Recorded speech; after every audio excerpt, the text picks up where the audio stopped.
జయ జయ జయ జయ జయ శ్రీ హనుమా, జయ జయ జయ జయ ప్రభుదయ గనుమా.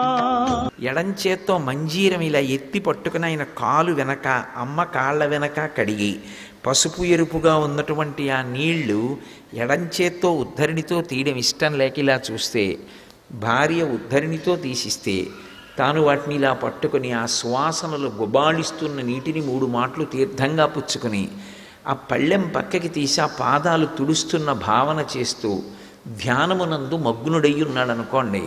పాదయోహో పాద్యం సమర్పయామి, ఆయన అలాగే ఉంటాడు.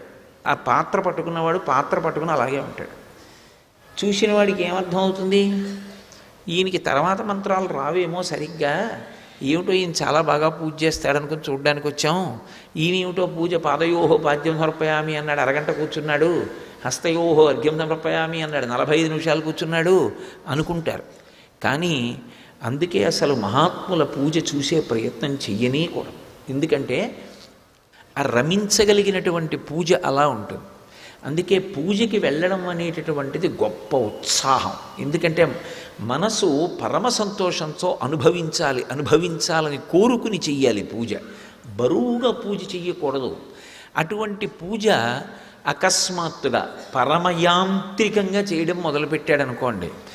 అసలు ఏదో ఆవాహయామి దగ్గర నుంచి గడగడ చదివి నైవేద్యం అన్న దగ్గర ఆగుతుంది అనుకోండి ఆ మంత్రం. అన్నీ ఇలాగే టకటకటకటకటక చేసేయడమే, తమలపాకుతో ఇలా చల్లేయడమే అయిపోయింది అనుకోండి.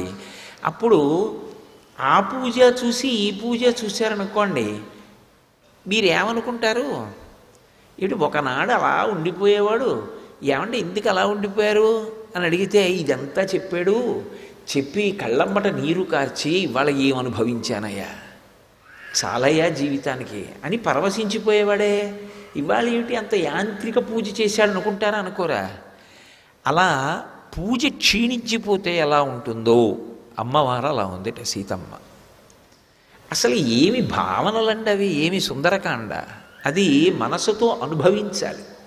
ఇందులో చిత్రం ఏమిటంటే మనసులో అనుభవించాలంటే పూజామివ పరీక్షీణాం ఆశాం ప్రతిహతామివ అని నేను అన్నప్పుడు అసలు పూజ చేసేటటువంటి వ్యక్తి రమించిపోవడం అంటే ఏమిటి? త్రికరణములు ఏకీకృతమైనటువంటి వ్యక్తి ఎలా ఉంటాడు?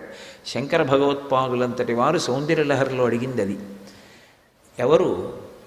సాక్షాత్తు శివపార్వతుల సమాగమ స్వరూపమైన శంకర భగవత్పాదులు పిబేయం విద్యార్థి తవ చరణ నిర్మేజన జలం అని అడిగారు.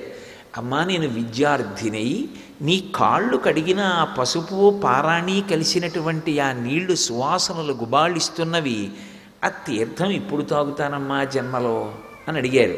అది భౌతికంగా లభిస్తుందా? మానసికంగా లభించాలి. పూజలో మనసు నిలబడాలి. నిలబడి చేసిన పూజ ఎంత ఆనందాన్ని ఇస్తుందో అలా పూజ చెయ్యగలిగిన వ్యక్తి మనసు నిలబడక యాంత్రిక పూజ చేసి అయిపోయిందని పీఠమించి లేచాడు అనుకోండి, ఆయనకే ఎంత బాధగా ఉంటుంది.